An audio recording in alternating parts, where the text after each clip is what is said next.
6 Democrats will share the debate stage in Las Vegas tonight ahead of the Nevada Democratic caucuses. Former New York City Mayor Michael Bloomberg is making his first debate appearance after clearing the polling threshold. Senators Bernie Sanders, Amy Klobuchar, and Elizabeth Warren will also be there, along with former Mayor Pete Buttigieg and former Vice President Joe Biden. Bloomberg put more than $300 million into campaign ads with a focus on Super Tuesday states. Several other candidates accuse Bloomberg of trying to buy his way to the top. Some say it's time his track record and ideas are given more scrutiny on the debate stage.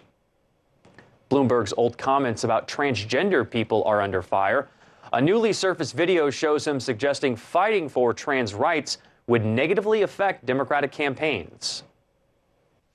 If your conversation during a presidential election is about some guy wearing a dress and whether he, she, or it can go to and go to the locker room with their daughter, that's not a winning formula for most people. That video was taken down today. This video, first reported by BuzzFeed News, comes only a few weeks after a similar video surfaced from 2016. Bloomberg used the same phrase, "man in a dress," to describe a transgender woman while speaking at the University of Oxford.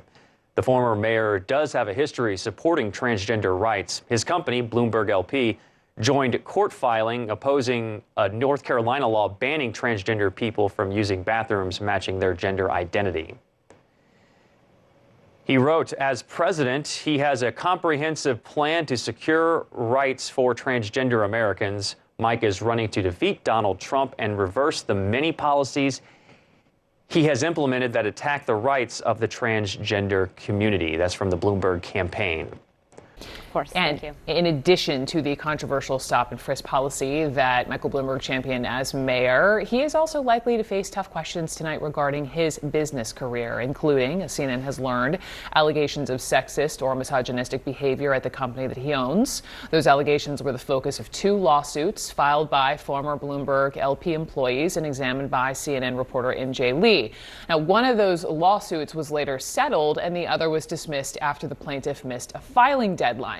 In a statement, the chairwoman of the Bloomberg campaign says, in part, quote, "In any large organization, there are going to be complaints, but Mike has never tolerated any kind of discrimination or harassment." With me now, Kate Anderson Brower. She's a CNN contributor and the author of 3 books about the White House, including First in Line, Presidents, Vice Presidents, and the Pursuit of Power. And so always a pleasure to see you.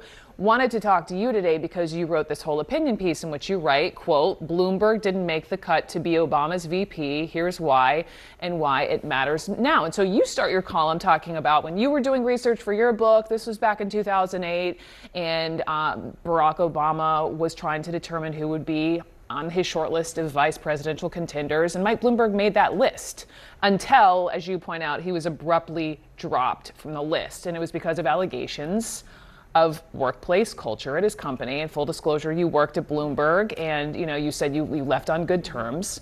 Tell me more, Kate. Well, so when I was reporting my book, I interviewed vetters who do vetting for VP candidates. And the person I talked to who had done the vetting worked with the team of vetters for President Obama, said initially on this very long list of about 20 other candidates, Bloomberg was one of them. And he brought these binders of publicly available material to Obama at the time. And Obama said, you left one off the table. You didn't bring one. And it turned out to be Mike Bloomberg. Because it was decided that there was no point in including him on a shorter list. There were just too many allegations that he really fostered a hostile working environment. And I think the broader question is, here we are historically choosing between a sitting president who has these allegations of sexual assault, which he denies, and then a potential Democratic nominee who's also facing not allegations of sexual assault, and that's very important to draw the line there, but saying things that are inappropriate to women and fostering this climate at his business for years. Let me jump to that quote and then loop back around on Trump and where we are now in politics. You're right. If the billionaire businessman does become the Democrats' party nominee, then voters will be forced to choose between a sitting president who has been accused of sexual assault and harassment, accusations which he denies, and a Democratic candidate who not long ago was considered too controversial to be a running mate, in part because of accusations that he fostered a hostile workplace environment for female employees, as as you point out, Bloomberg's campaign said through a spokesperson that, quote, Mike simply does not tolerate any kind of discrimination or harassment.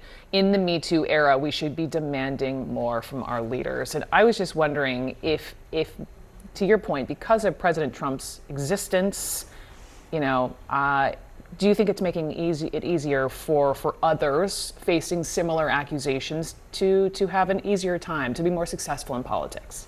It's a great question, and it's amazing how much has changed, right? Because look at 2016, the first time we had a female nominee for a major political party, and now we are looking at these two men potentially pitted against each other. And I think maybe our standards have changed, and it's bizarre because here's the backdrop. Changed as in lowered? Yes, and the backdrop of the Me Too era, where you would expect the complete opposite, that you wouldn't tolerate any of this, but yet we might tolerate it in the highest position in the land. And so it's just a bizarre moment in history that I think is worth thinking about.